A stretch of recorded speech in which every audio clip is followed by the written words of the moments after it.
The rock ने raw की शुरुआत करते हुए पिछले हफ्ते कोडी रोड्स पर किए जानलेवा हमले का जिक्र किया। रॉक ने कहा कि उन्होंने पिछले हफ्ते मामा रोड्स वाले बेल्ट पर खून लगाया था और अब वो इस बेल्ट पर कोडी की मां के आंसू लगाएंगे। द ग्रेट वन ने आगे कहा कि वो अपने द्वारा किए वादे को पूरा करते हैं। इसके बाद रॉक ने रोड्स के फैंस पर तेज कसा और एक वीडियो दिखाई जिसमें बच्चे अपने हीरो अमेरिकन नाइटमेयर का बुरा होने की वजह से रो रहे थे। जल्द ही ब्लड लाइन की एंट्री हुई और रोमन रेंज ने वहां आने के बाद द रॉक को धन्यवाद दिया। रोमन ने दावा किया कि इस साल रेसलमेनिया उनके लिए काफी आसान होने वाला है और इस इवेंट में वो Seth Rollins and Cody Rhodes की हालत खराब करने वाले हैं।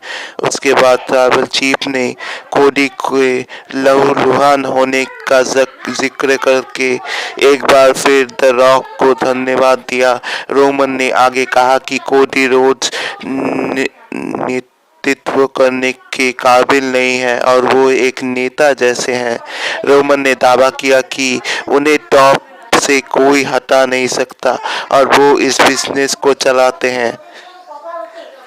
रेसलमेनिया को लेकर एक बार फिर कोडी को धमकी दी। उसके बाद world heavyweight champion Seth Rollins दखल देते हुए क्राउड में नजर आए और उन्होंने कहा कि वो इतने बेवकूफ नहीं है कि वो रिंग में ब्लड लाइन के पास जाएंगे। जल्द ही सेथ ने द रॉक को मैच के लिए चैलेंज कर दिया। उसके बाद रॉलिंस ने कहा कि अगर रॉक मैच नहीं लड़ना चाहते हैं तो वो रोमन रेंज के खिलाफ कॉम्पीट करना चाहेंगे। उसके साथ ही उन्होंने ब्लड लाइन को अपने हिसाब से इस मुकाबले में शर्त जानने के लिए कहा। हालांकि द ग्रेट वन ने कहा कि वर्ल्ड हेवीवेट चैंपियन को उनके या रोमन के खिलाफ मैच नहीं मिलेगा। जल्द ही सोलो सिकोआ ने सेथ रॉलिंस के खिलाफ मैच लड़ने का चैलेंज स्वीकार किया।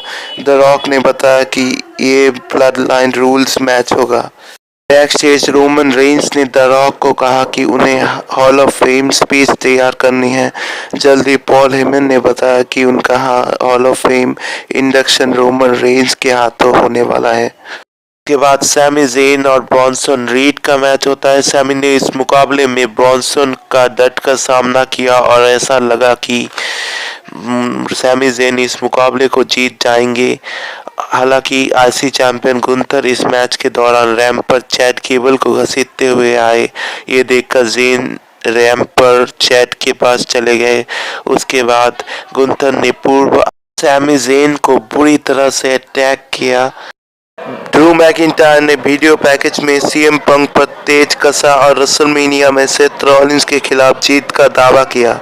बेकी लिंच ने प्रोमो कट करते हुए कहा कि रेसलमेनिया तक इंतजार करने की जरूरत नहीं है और उन्होंने रिया रिप्ली को फाइट करने के लिए ललकारा। उसके बाद एडम पियर्स बाहर सिक्योरिटी लेकर आ गए और उन्होंने बेकी को रेसलमेनिया तक इंतजार करने के लिए कहा। जल्दी women's world champion Rhea Ripley वहां आ गई और पियर्स ने उन्हें भी रोकना चाहा। हालांकि रिप्ली सिक्योरिटी गार्ड्स पर हमला करने के बाद रिंग में चली गई। उसके बाद रिंग में जबरदस्त ब्रॉल की शुरुआत हो गई। वही सिक्योरिटी ने इस ब्रॉल को रोकने की कोशिश करने लगी। रॉ के मेन इवेंट में Seth Rollins versus solo Sikoa का ब्लड लाइन रूल्स मैच हुआ। थोड़ी देर बाद सेथ रॉलिंस ने एनफोर्सर को टेबल पर पावर बम देने के बाद उन्हें स्टॉर्म दिया, लेकिन तभी जिमी ऊसो ने आकर रॉलिंस को सुपर किक दिया। उसके बाद एरिना में जे ऊसो की एंट्री हुई और वो जिमी पर अटैक करके उन्हें बैक स्टेज ले गए। तभी द रॉक ने एरिना में जे पर हमला करते हुए एंट्री की और वो रिंग में आ गए। उसके बाद कोडी रोड्स ने एरिना में एंट्री करके रॉक को शॉक कर दिया। अमेरिकन नाइटमेयर ने रिंग में आकर पीपल्स चैंपियन पर जबरदस्त हमला कर दिया और जल्द ही दिग्गज पर हमले में वर्ल्ड चैंपियन भी उनका साथ देने लगे। उसके बाद रोमन रेंस ने रिंग के नीचे से आकर बेफेस स्टार्स पर हमला कर दिया। जल्द ही द रॉक ने कोडी रोड्स को रिंग में भेजा और रोमन ने कोडी को सुपरमैन पंच देने के बाद उन्हें स्पीयर देते हुए बवाल मचा दिया। रेंस और रॉक गले मिलते हुए दिखाई दिए।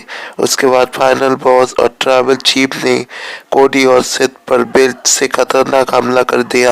अंत में रोमन रेंस और रॉक ने टाइटल के साथ पोज दिया।